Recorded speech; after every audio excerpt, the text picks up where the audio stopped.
Sejam todas muito bem-vindas, que saudade de vocês. Aqui quem está falando é Regiane Cunha. A ansiedade é diferente do processo ansioso. E eu gosto de trazer esse conteúdo assim, porque muitas pessoas, quando estão assistindo pela primeira vez, não sabem a diferença entre uma coisa e outra coisa.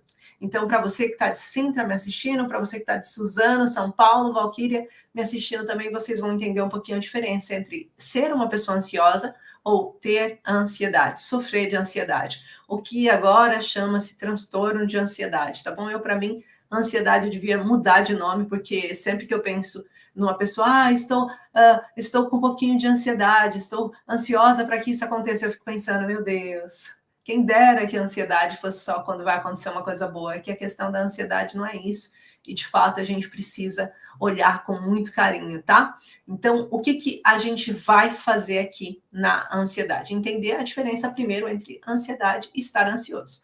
Estar ansioso é um estado, é um sentimento, é uma emoção. Eu estou ansiosa para que algo aconteça, do mesmo jeito que eu estou apaixonada, do mesmo jeito que eu me sinto apreensiva em relação a algo. É um sentimento. Eu estou ansiosa, eu estou pensando sobre uma coisa. Aquilo não é limitante, porque eu tenho data e hora para esse estado ansioso acabar, né? Ou seja, para aquele momento ansioso passar. Então, se eu amanhã vou ter uma prova, imagina que eu vou tirar a carta de condução, né? Muitas pessoas com ansiedade sofrem muito tirando carta de condução e às vezes deixam de tirar por conta da ansiedade.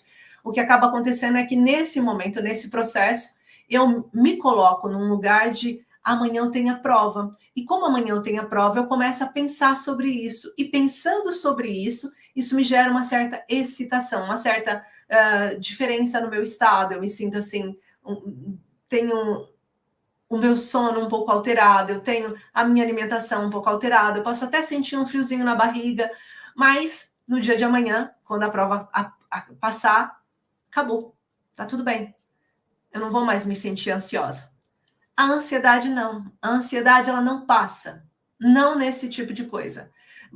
Uma vez que você tem a ansiedade desperta em você, uma vez que você sofre de ansiedade, dessa doença de ansiedade, você não tem um evento X que dispare a sua ansiedade. Você pode ter vários tipos de eventos semelhantes e parecidos que façam com que você tenha ansiedade. Mas você não tem um evento X que faça com que você entre em ansiedade. Por exemplo, amanhã eu vou fazer a prova de condução. Para uma pessoa que tem ansiedade, o fato dela só ter que sair de casa pode gerar ansiedade. Só de tocar o telefone pode gerar ansiedade. Então, as questões são muito maiores. E quando que a gente entende, então, a diferença de ansiedade para o ser ansiosa?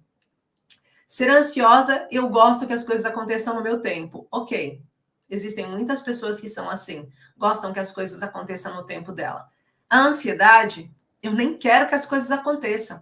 Eu começo a me sentir bloqueada sobre as minhas questões do dia a dia. Eu começo a ficar com medo que as coisas aconteçam. E antes delas acontecerem, eu já fico pensando em todos os cenários possíveis que poderão me levar para um mau caminho dentro da ansiedade. Então, a diferença está exatamente nesse ponto. O ser ansiosa, eu não fico pensando em todas as possibilidades de correr mal. Eu penso no que pode correr bem, posso pensar no que vai correr mal, mas eu não tenho um problema sério agravado ali. Eu não tenho o meu corpo reagindo como se ele tivesse com um escudo desbloqueado, como se ele tivesse, naquele momento, entrado num estado de sobrevivência, que é o que acontece com a ansiedade. Dito isso, espero que a Esther, que chegou agora, que deu boa tarde, tenha entendido. A Valquíria disse que teve uma época que eu tive que ir para o hospital tomar medicação, porque minha ansiedade foi muito forte demais. Isso acontece, né? Quando a gente tem crise de ansiedade, a gente às vezes não sabe se é uma ansiedade, se a gente está tendo um AVC, se a gente está tendo um infarto, se a gente está passando mal, vai que eu vou estar agora com alguma coisa. Então, a gente automaticamente, quando sente um pouquinho diferente a nossa ansiedade, a gente quer correr no médico. Porque o nosso medo é tão grande de que algo corra mal e de que a gente não vá a tempo, que a gente se antecipa e vai. E muitas vezes dá até uma dorzinha dentro do peito, porque quando a gente chega no hospital, todo o sistema de saúde olha para a gente como isso é só uma crise de ansiedade. E a gente pensa, pois, mas eu não tinha muita certeza, por isso que eu vim. E aí, de repente, você vê que você fica horas ali em espera, que ainda é pior para a ansiedade, e só para tomar um diazepam na veia, um xanaxzinho na veia, e aquilo só piora. Né? Depois, enquanto você está ali medicada, mas depois você fica se sentindo mal de ter ido no hospital, ter perdido o seu dia para ir pensando que era uma coisa grave.